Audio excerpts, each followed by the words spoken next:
Barians? Barian... No... fuck it, start the video. Remember Zexal? You better say yes. To keep it short and simple, Zexal was the fourth mainline Yu-Gi-Oh anime, and initially was pretty controversial because of... You just summoned your mom! But despite that, and the slow start it had, it was actually pretty good. Sure, the duels got pretty formulaic after a while, but who gives a shit when the story itself is actually solid? And when part 2 of Zexal started up, we got to see the villains only hinted at during part 1. The Barian Emperors. There were 7 of these dudes overall, and we gonna be getting some Zexal spoilers, so hope you're ready to be spoiled on a fucking decade-old show. Each of them had their own unique deck. Or at least as unique as Zexal would let them be. And each one of them had a boss monster that was technically part of a shared lineup, that being the over 100 numbers. There were 7 of them, one for each of the Emperors, so let's dive in and take a look at each one, starting with the first Barian we actually got a good look at, Merag. Wow, I really wish we hadn't. And he used hands.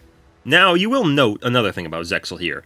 Like, every other archetype has a name that can't actually be fucking used without including shit like Frog the Cum from 1906. Hands were a really small lineup of cards, only really including like 4 monsters and technically a trap.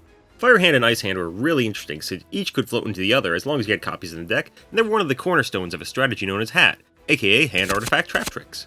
You had Hands, which continued to replenish themselves while popping the opponent's stuff, then you had Trap Tricks to prevent the opponent from pressuring you with monsters, then you had Artifacts to prevent the opponent from pressuring your back row.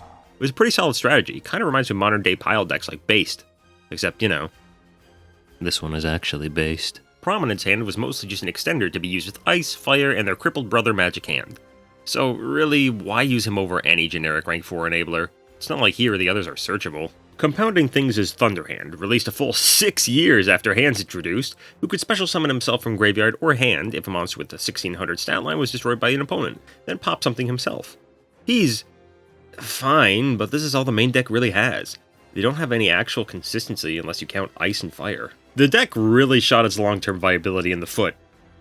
Hand. By having Fire and Ice only float into one another, and only via the opponent's actions, it really crippled the deck's ability to evolve if those two got power crept. Which they did. Their boss monster, number 106, your date every night, was actually a pretty decent rank 4, acting as a monster negate. He was like $500 for a while, because why wouldn't he be? Also, like every other over 100 number, it got a chaos form. And honestly, it's not bad. Maybe a bit counterintuitive to the rest of your field, but it can essentially Rochambeau the entire field. And not the rock, paper, scissors kind. I mean the kicking the nuts kind! Showing up after Merag was Alito, aka he wants to fuck the protagonist and his girlfriend. Bold new directions here, lads. Now, Alito is notable for being exactly like Axel from Yu-Gi-Oh! GX. He used a fire deck, showed up in the second half of the show, and is also indescribably based. Look at this dude, like a little mini-gauche. Bro as fuck. His deck was the unquenchable Battlin Boxers, which debuted in Lord of the Tachyon Galaxy. Now, this set was mostly notable for ruining the game, but that's not what we're here to talk about today. Battlin Boxers were a rank 4 deck, with Fire Warrior. Look, that's all I got. In the anime, their user had a thing for counter traps, which was neat, and I guess they hit things too. But I mean, that describes every deck in Zexal and then some. So uniqueness is already not on the table. But hey, Teller Knight's topped, so they don't necessarily need flavor to be good, right? They had a few cards that were pretty alright.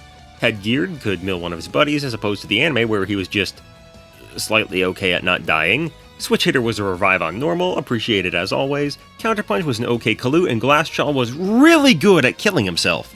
Spar was a free summon from hand that skipped your battle phase. In a battle-focused deck. This wasn't even an anime thing, they just decided to be stupid on purpose. We also had Lead Yoke, a very thematically interesting boss monster who could go 3 rounds before he was down for the count. I like this a lot from an aesthetics level, but as an actual card, he doesn't really do a whole lot aside from live, which is more than I can say for the next lad. Alito's first ace card, number 105, Battlin Boxer Star Cestus. No, I am not pronouncing that right. Please leave. He needed 3 monsters to be made, and during the battle step he could negate the effects of someone battling a boxer. He also gave it battle protection and damage reflection, but this is a lot of effort for a card that's a lot of bad. His rank up is fine, but all it really does is give Flame Wingman damage and a targeting pop. All this for 3 monsters and a rank up magic. Hey, Kama Cestus, I got someone for you to meet. The next waves didn't help much. Because he got brainwashed in the anime, as is the tradition, he used level 3s to make a rank 3. Oh, don't you worry though, this rank 3 fucking sucked. However, Battlin Boxer Spirits was actually notable for being an interesting revival spell. By milling a card from your deck, then targeting a dead boxer, you could revive it. And what's interesting is that it mills for cost, then targets, meaning you can target what you mill with it if you start off with a valid target. Pretty neato. After that, World Superstars, aka Galaxy Soldier and... friends? This brought in a few other lads, Nova and Shadow. Nova was a game-exclusive number and was... He sure does rely on dying to get anything done. Man, these guys seem to have an obsession with dying. Me too. Shadow was okay too, despite being an extender in a deck that could barely get started. They got one or two more things in Primal Origin, like the Satan of Duel Links. Before we move on, we've got to talk about counter traps. 2 of them, to be precise. Alito in the show had a thing for using counter cards, probably alluding to the boxing in his blood. The 2 we got were Jolt Counter and Last Counter, and now there was good. Next! After years of silence in the ring, Duelist of Explosion hit the scene. Now, for a while I was worried they'd cut boxers for something like Flame Swordsman, but fortunately they proved to not be entirely stupid. They got a whopping 3 new main deck monsters, and surprisingly, all 3 of them are good. Uppercutter is a Stratos, and can recur lads when he hits the grave, as well as grab counter traps. No, not that. Okay, yes that, but also some funny cards, like the previously mentioned ones, and Flamville Counter. They also gave him 200 defense for this purpose, because sometimes Konami is alright. Promoter is, the fuck is that one Bujin called? Rescue Rabbit, that's it. He does other stuff too, but who cares, he's great. Second Chief can give you a second normal summon. He also has an effect that I'm still convinced is an anime effect that never was, but it's at least a cute reference to a boxing manager after the rounds. Okay, kid, you got him on the ropes. I'm with the old game plan. They also got 2 new extra deck monsters, which are, the only things you'll ever summon with them. Number C79 is the sole first turn play this deck has, and also acts well going second, given that he can just eat an opponent on demand. King Dempsey is pretty nice too, acting as an extra deck searcher for any Fire Warrior or Battlin Boxer back row. But I can't help but feel that Infernobles are just waiting to Shanghai him and force him into their equip song and dance soon. Battlin Boxer Cross Counter is their newest counter trap, and unlike the other 2, it's actually good. It's free negate and a setup a la Blackbird Close. Very nice. That art is giving me Therion Cross vibes, and that is never a bad thing. And their last card was a rank-up magic, obviously. Oh wait, no it fucking wasn't. 7th Force is a quick play with a battle phase effect. I don't need to tell you why this is bad. It's not even searchable by Dempsey because of the name. This card really spoiled this whole wave of support for me, since it meant that Battlin Boxer doesn't actually have a reasonable way to make C79, outside of hard drawing into a card I'll mention later. Ultimately, Battlin Boxer feels like it got hit by severe narcolepsy in the last round of the championship match. And showing up next, slapping his girthy number across the bumblefuckling faces of the other 2, was Mizar. A lot more composed than the other 2. And also he's a bit of a bitch. He ran Galaxy Eyes! Except, no, he didn't. He ran a bunch of space-based... Space-base? Dragons, of which the first few were... not amazing. Schwarzschild Limit Dragon and Parsec sure did exist. You also sure weren't making plays with them, not in the Zodiac year of the Bujin! And they also had their boss monster, number 107, Galaxy Eyes Tachyon Dragon. Now, apart from looking absolutely radical, this card was a neat OTK enabler, disabling everything else on the field and getting butt-blastingly angry if anything dared to activate during the battle phase. Sadly, it's kind of seen its time. Now replaced by C62 and Galaxy Eyes decks, and... never really used outside of that anyways. It had a Chaos form, number C107, which basically snapped your opponent's fingers off on top of everything else. Too bad you're never summoning this, Lamau. Konami fears the rank-up magics. Flash forward to Chimp! Chaos Impact, where Mizar got support. Yeah, this wasn't just a random one-off for Dragonlink Tavor. This was intended to be part of a character deck. What a clusterfuck. Honestly, the support isn't intrinsically bad. Nebula is an alright way to summon Tachyon, although you do need to run other level 8s, which realistically won't do much. Galactic Spiral Dragon really overestimates the deck's ability to put shit on the board, given that it would struggle to even put 2 bodies up a lot of the time. But the level manipulation is fine, and the card isn't the worst thing ever. Seyfert himself, of course, saw much more use for his ability to search out the Chaos Brothers and Dragon Soup decks than he did in anything relevant in a Mizar deck, whatever the hell that'd look like, but he also at least did his job for the deck. And I am using heavy quotation marks around the word deck.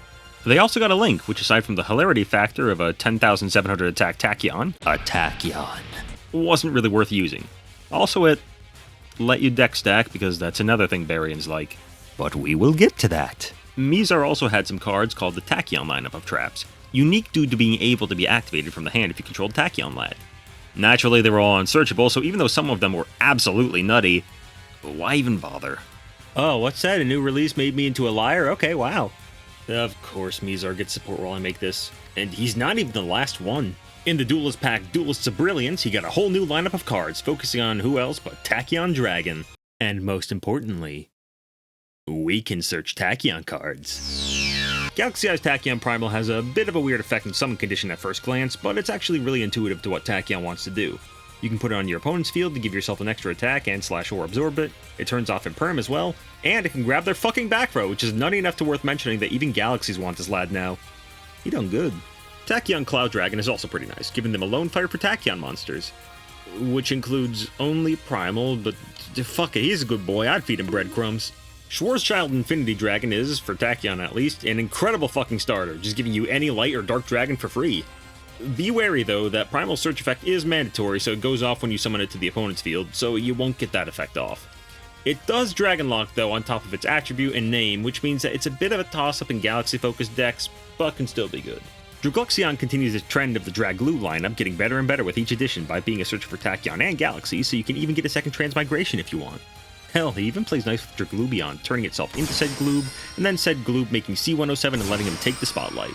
Tachyon Spiral of Destruction is pretty neat, allowing you to recur from graveyards so you can grab back, I don't know, Cloud Dragon or whatever to summon him, revive a number, or just fucking nuke your opponent's cards after breaking their legs. 7th Tachyon is an insane searcher, with the only downside being that you have to run an over 100 number and that Ixies locks. But stun decks don't give a shit about that, so look forward to the Barrier Boys coming over soon. It's also searchable by another certain card that will come up later, and works for the other Barian decks, which is nice. Except for Jirag. Also not a certain other guy, but that one deserves it. Lord of the Tachyon Galaxy is a battle trap that you can activate from hand. And it becomes spell speed 4 if you have C107, which is not hard to do. This card is fucking hilarious, even if Transmigration is a better option. I cast Fuck Off! This shit is honestly really damn good. They handled the new support wave pretty gracefully and gave 107 a fun Towers-esque playstyle, while also giving Galaxy a few new tools to mess around with. Appearing next was Durbe, the strong, cool-headed leader of the group, and... God, the amount of bullshit this man had to put up with from these fucking spaceman children. And to top it off, he's stuck with Star Seraphs. Okay, I say that, but out of all these decks, this small, barely focused archetype probably has some of the most tops out of all of these. Aside from hands and, I guess, discounting Safer, Star Seraphs are a deck entirely of light level 4s, with the gimmick of making Ixies monsters that had 3 materials. That was more or less the gist of it, but for Zexal decks, it's at least something. They were often featured as an engine back in 2015, things like Shadal's and Ritual decks, using Stick and Chair over here. As a 2-card combo that could net you a lot of bodies on the field in a draw or two, it had you normal Stick with Chair in hand, search another chair, summon the chair in hand, then special the other chair you drew, giving you 2 draws and 3 bodies on the field. Sure, a 2-card combo like that sounds stupid nowadays, but back in 2015, this was good jams in the right deck, like the ones that didn't give a shit about their 3-material lock. You had some anime garbage like Sword, but generally the main decks were fine. Scout was a starter, Sage was a bad starter, and Scale was neat in theory, but required too much setup in practice. Then there was their boss monster, number 102, Star Seraph Sentry. I swear, they put all these S's in just to draw out my latent saliva. Sentry could detach a material to ignition effect spell speed 1 negate a monster and have its attack. Also, it could detach all of its materials to protect itself. I mean, this sure is a card. Coming off from Giant Hand's actually decent negate, this is slow as fuck and also more costly to make, on top of not being generic. Number C102 doesn't fare much better, being mostly the same, but it's... an Archfiend? Bitch, I don't see no dice there, your ass ain't a devil! It had a less costly protection effect that could burn the opponent, and instead of having attack, it made it 0. The actual fuck is the point of this? This is barely improved. For how much of a pain in the ass getting rank ups is, this really isn't worth it. Honestly, as an archetype, it's pretty bare bones, but I would like to see more of it. Focusing specifically on 3-material Ixies and giving them extra effects sounds like a fun idea, since the only other deck I can think of that even attempts that specific combination of ideas is Mathmech. And math is cool. Vector's up next, and holy shit, he's the best. I mean, he's the worst, but that's why he's the best. He's just Such a colossal asshole. It's beautiful. Fuck him. He's great. And he used a few things, but let's focus on Umbral Horrors, since that's what his boss is part of anyways.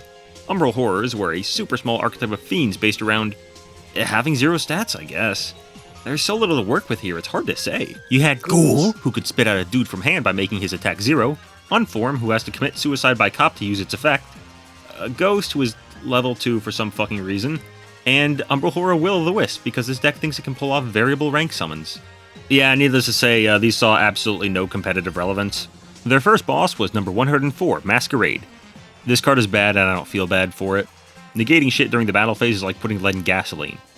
We stopped doing that for a reason. However, number C104 is a different beast entirely. Instead of only negating monster effects during the battle phase, he can do it whenever. Instead of milling a card from the opponent's deck, most likely giving them an advantage, he hand rips on negation. Instead of dealing 800 damage on negating, he halves their fucking life points. This array of effects is ridiculous, bordering on comical, and I kinda love it for that. Seeing so many cards do their usual negate and destroy shtick, it's refreshing to see someone that just decides to go nuts with it, and kneecap the opponent because they had the gall to summon Manju. It also pops a backer on someone, which is, that's also very silly. This combination of attributes basically made it one of the best things to summon off of a certain other card, and I still think it holds that title. He may not be as dapper as his base form, but he will snap your fucking neck if you tell him that. Yeah, like I said, these didn't see any play at all. They're barely playable as a deck, too. It's just sad, given how fucking fun their boss is. Up now is Merag, who was originally Rio before being reborn as her true Barian self. Now, Rio was already pretty great, having a rivalry with her brother and a fun personality. And her deck sure did exist. Oh, no it didn't. She used Water Winged Beasts, of which there are 7 whole main deck monsters with that type attribute combo in the entire game. You may notice I didn't include... No, I will not elaborate. She had a fun extra deck boss monster that basically got double teamed by Blackwings and Harpies, and her boss as a Barian was number 103, Ragna0. Now this was another one that was meta for a short while, thanks to being rank 4 at a time where making rank 4s was like breathing, and she could essentially be a quick play pop as long as the opponent's monster's attack was changed, drawing a card when she did. Also, she looks pretty. You could also rank her up into number C103, Ragnafinity, because names mean nothing to these madmen. And she did the same thing basically, but without the draw 1 that Ragna0 gave, and with some burn damage and banishing instead of destroying, so... I don't know. Granted, she could revive herself near infinitely if she was popped with Ixie's material, and if Ragna0 was in your grave, so she at least had one significant bonus over her base form. Honestly, there's so little to talk about in terms of Merag here. They shafted her in the show, they barely gave her any cards to work with, and to top it all off, they put her in Duel Links despite being less functional than pure Amorphages. And last and having a blast is Nash. Nash was simultaneously our best boy and also like the Griffith of the group. Except with less rate. Already starting out as Shark, who had an interesting deck in... Sharks. He had to turn against his former friends due to a lifetime's worth of grief and guilt, becoming Nash as a result. Honestly, I could make a whole video about Sharks in general if I wanted, but I'll try and keep things brief here. Sharks were more or less a Water Ixies deck, whose main gimmick was... being a Water Ixies deck, and having variable ranks from 3 to 5, but you'd only ever use 4 because... Jokes aside, having a decent option of fish tools like Lifeless Leaf Fish, White Mirror, and even Super Ancient Deep Sea King Coelacanth made for a pretty interesting deck, allowing you to have some flexibility to your play lines and to goof around with your extra deck. I'll be focusing on the more relevant pieces of the deck, because look at this! There are 1 or 2 older pieces to focus on first, one being surprisingly old, and the other being 2017 old. You know, when the dinosaurs roamed. Ixie's Remore is an unassuming little fish that barely resembles his anime version because every fucking card in that show had to treat itself as 2 materials for some reason, and could eat 2 materials from your Ixies... How do you pluralize this? In order to special summon him, and exactly 2 fish from your graveyard that were level 4. This is a pretty good extension, essentially giving you a free extra Ixies, which can usually mean another totally awesome on board, because your end board is more amphibian than shark usually. Unless... There were also a few shark pieces based around level manipulation in Duelist Saga. Interestingly, they were also based around being bad. The only really noteworthy thing here nowadays would be Armored Black Ray Lancer for being able to do certain combos with her Barian Shark, who is a Barian rank of Magic Searcher, kind of, and Silent Angler, who is still actively ran in the deck today for being what is essentially a free extender, despite shutting down later extension. Later down the line, when Shark became Nash, he got his very own over 100 number. Number 101, Silent Honor Arc. Not only is this a cool fucking name, but it was also a good card. For the simple cost of 2 materials, it gave the suck to an opponent's special summon monster, making it its material. Not only that, but it could also detach a material to protect itself from destruction, meaning it was very keen on sticking around. The Chaos version is also surprisingly pretty alright. Number C101, Silent Honor Dark, is a rank 5 and could just suck for free. Like your mother. This wasn't even the script, I'm just a schizo. It could also revive itself if it was destroyed with material if the original 101 was in your grave. Honestly, it's a pretty neat card, despite not seeing a lot of play thanks to ranking up being a painful process back then. He also got number 73, Abyss Splash. He was pretty alright, saw some use in frog decks. Neato TK tool though. Next, we're moving up with some of the more recent pieces. Aside from the most recent pieces released in Ignition Assault, Eternity Code, Brain sets past a certain era blend together in my mind. He got 5 new cards here, but you'd be forgiven for thinking he only got 2, given that 3 of them are, in a technical sense, awful. Torpedo Takedown was a garbage burn card with a draw you'd never pull off. Ixie's Revive Splash was fine, I guess, but if you could search an Ixie's card, you'd prefer to search Ixie's Remora, and Valiant Shark Lancer was fine again, but similar to Yuma's Dragonic Utopic Ray, it got power crept by a card that fulfilled its exact function, but better in a Battles of Legend set. Just as God intended. But the real meat in this Scandinavian dish are the goofy funsters known as Buzzsaw Shark and Lantern Shark. These two form the backbone of your swarming ability, which is funny because sharks don't have bones. They've got cartilage. Why the fuck are you still here? Buzzsaw can summon any fish with a matching level from deck, while Lantern can spit a lad out from hand. Additionally, they've both got flexible levels, so you can use them for rank 3s or rank 5s if you're completely out of your fucking mind. After them, fish in general got a few neat new tools in Battles of Legend, Revenge of the...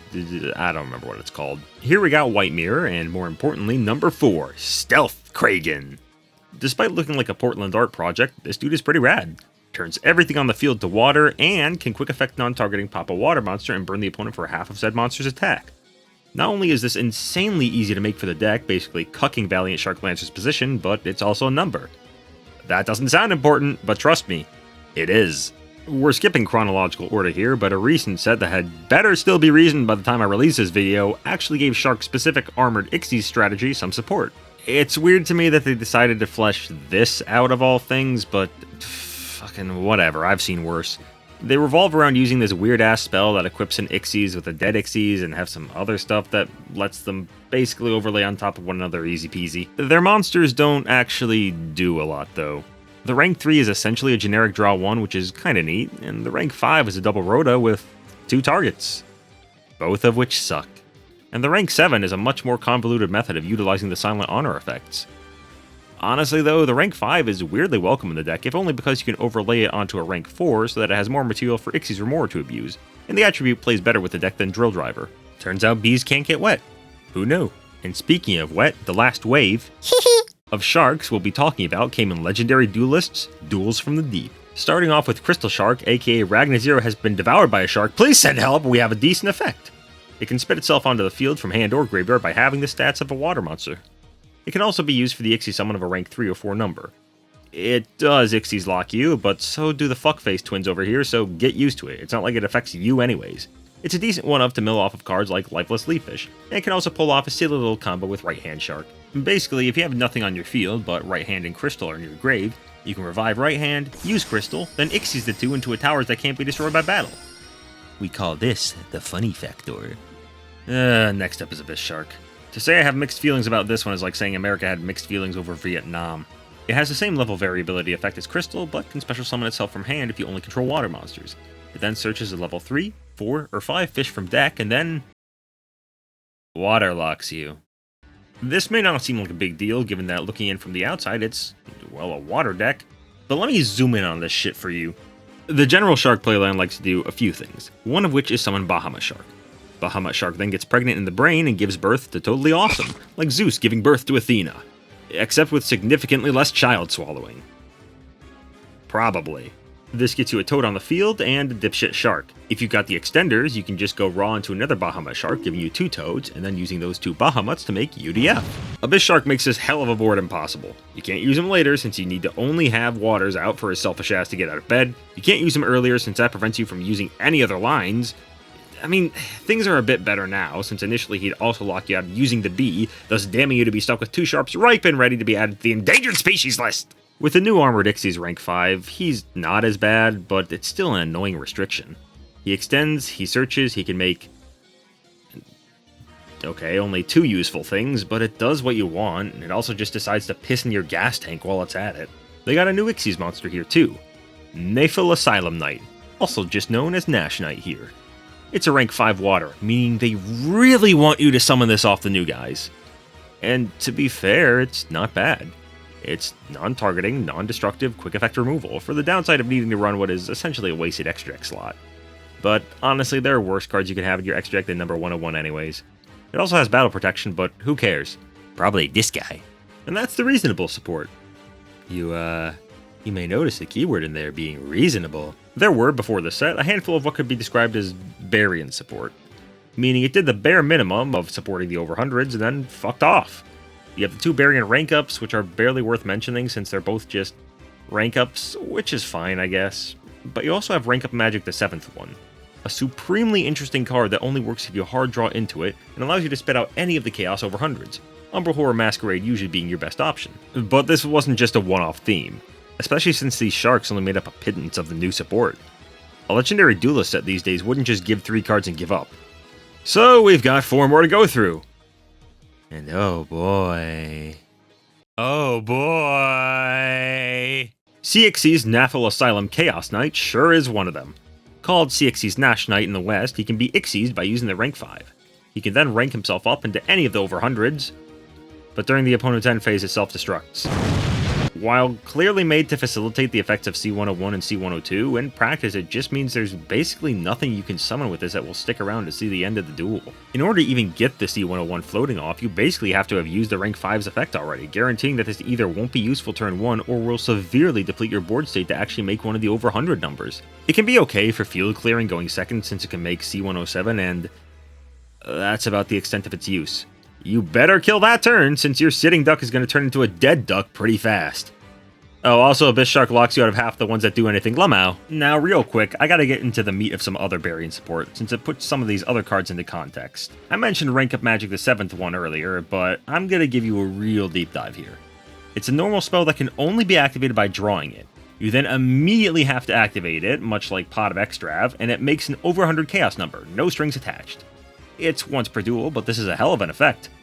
That will also never go off, since it's forced into being the very first thing you activate and the opponent can just negate its ass. It's an interesting card at the very least, and combos with another Barian card, Barian Shark. And speaking of cards I already brought up before, number 71 Barian Shark can revive a dead number. But, more importantly, when it hits the graveyard, you can stack any rank up magic on your deck. Meaning, if you make this off of Bahamut, rank it up into Armored Black Ray Lancer, and then Ixies those 2 into the UDF line, you can stack the 7th one, giving you a good recovery option next turn. Genuinely an interesting and fun set of cards. I just wish the rest of the support didn't try to suck it off so hard. 7th Ascension is a Rhoda for 7th, Barian, and rank up magic quick plays, unless you use the effect of a rank up in hand by banishing it from the grave while the opponent has a special summon monster. This is fine, but it also kind of irks me how they decided the Barian game plan should be something so wildly inconsistent. Yes, wait for your opponent to do something to make literally any moves on top of needing to hard draw into specific cards. Genius. Barian's Chaos Draw is the 7th one. Again. That's basically all it is, more copies of the 7th one, but you already don't want to open the damn card. I guess at least it offsets the main phase mandatory activation, but the only other thing it does is let you do an Ixies from deck. It's really not good. The last card from this wave is 7th Eternity. It's a continuous trap that can allow you to negate something with less attack than a selected over 100 number, or detach all mats from an over 100 to revive a dead number. I mean, it's one of their better cards, solely for providing a negate, but that's about it. The basic Barian game plan of being able to pivot into their different Ixies doesn't fucking work on any level. There is no main deck consistency to make it work since they don't have any main deck monsters that synergize, and a lot of their strategy relies on using an easily negated card while going second. And if they wanted you to play the new support like this, then why in the unholy fuck does Abyss Shark waterlock? Not even their own cards can make up their mind. Fuck! So this support wave was a complete and utter bust. They split the difference between helping Sharks and helping Barians and ended up with a jumbled pile that didn't really help either. At least they continued to support Barian after this. It's just a shame all those cards were shit. Reincarnation of the Seventh Emperors and Rebirth of the Seventh Emperors are cards both made for one of the OCG's Animation Chronicle packs. And boy does this show, they sure do banish your cards during damage calculation only, and then float into a rank 3 or lower except the number? Meaning you can't even use this for the over hundreds despite needing to banish one? And then Rebirth tributes all your Ixies to revive what you banished and burns for multiples of 300? You know, it's not often I say a card is a contender for Worst of the Year, but holy shit are these two trying! Not only is what they're trying to do fucking stupid, i.e. set up Barian Dragon in the most absurd way possible, but it's also insanely slow and requires 2 fucking cards to even work, and you can only search one at a time. They've also got a field spell called Barian Untopia, which is genuinely pretty decent. It gives protection and allows you to gobble up an opponent's monster if you summon with a rank up. It's not bad, and it's searchable by Ascension. Aside from this, the last card they really have is CXC's Barian Hope, who can rank up from a Chaos over 100 and copies the effects of over hundreds. I guess if your Chaos over 100 is out of materials, you can make this, but it feels pointless. Like, by the time you can make this thing, you're probably fucked anyways. And, to my surprise, And to the agony of my script. we got hit with a brand new wave of sharks for the next main set, Abyss of Piss. Why does this keep happening in this video? This support wave is super interesting for trying to tie together some of Shark's armored support to his main water Xyz strategy, and not being entirely terrible at it. First off, we have Surfacing Big Jaws, and he... We now crown you the best card! Yeah, Shark's an archetype now, rad. Drake Shark is like shitty Poplar, and finally does that Zexal thing in the real game where it can be used as 2 materials. For a 3 material Xyz, but fuck it, it's thought that counts. A card being treated as extra materials is cool. Not you! Armored Shark is poopy garbage. Number C32 is a new boss monster made just for them, and has a fake rank up magic summon condition as well as number 17 shoved up his ass. Also, it looks like since he's number C32, Leviathan doesn't get to be a number anymore. He's now a letter. The letter C. He's also got a negate, and the ability to crush Calligraphy Goblin's head with his bare hands. Not that that's relevant. La Virtue Dragon is number 17 after finding Christ, and is a searcher for Virtue Stream, and can recur shit from your graveyard to keep your combos going. Surface Aquajet can revive a fish or spit it out from hand, so it's a more flexible white mirror. Reincarnate Unveil Male is an armored Xyz card, and bad, but it has a place in the deck for acting as discard material to make C32. Virtue Stream is an Icarus attack for fish, sea serpents, and aquas, and it can also just squirt all over a dude. Ixie's Poseidon Splash is a bit convoluted as an attribute-specific Raigeki, but is tolerable. All in all, it's a mostly decent array of cards that ties together some of their unrelated stuff a lot better than you'd expect. Honestly, nowadays you almost have too much choice, so getting your extra deck to fit the 15 limit can be a bit of a head-scratcher. If you haven't gathered by now, a majority of the Barian Emperors are missing a metric shipload of support to get them working. Only 1 or 2 of their decks really feel complete and playable. The rest are dated at best and non-existent at worst. It sucks too because they were all pretty engaging antagonists. With the new series of boosters still releasing and the Light Legendary Duelist set still having a lot of options, I hope that they try to take the time to give these decks something personalized and specialized instead of trying to force them under one roof. Who knows, maybe in 4 months we'll be complaining about the return of hat format if we get new hand support. All I know is that I welcome their warm embrace. Or cold embrace. Depends on which one I popped. Hello, viewers. Welcome to the Noko's Reading Corner for Christmas. Noko, it's February. Our first letter says, Dear Noko, are you uncircumcised? No, but I know someone who is. Hey, uncircumcised Noko, get in here! Our next letter comes from a little boy who's probably stupid and smells bad. It says, Dear Noko, I'm a gay baby and I get bullied. Where? I think you should kill yourself. Noko, you're reading a Chinese takeout menu. That would explain why I can't read it. Our final fireside letter is from Sir Michael Hunt. He says, Dearest Noko, I do hope this letter finds you well. I was wondering what your opinion was on the idea of how much a story should leave up to the viewers. For example, you have films such as Total Recall, which are still widely discussed even today, due to the nature of their ambiguous ending and themes. Do you believe there is a certain sweet spot in terms of ambiguity versus showing the viewers information? Yours truly, Sir Michael. What a lovely letter. Now, my response. Dear Michael, you smell bad and are an incel. Love, Noko.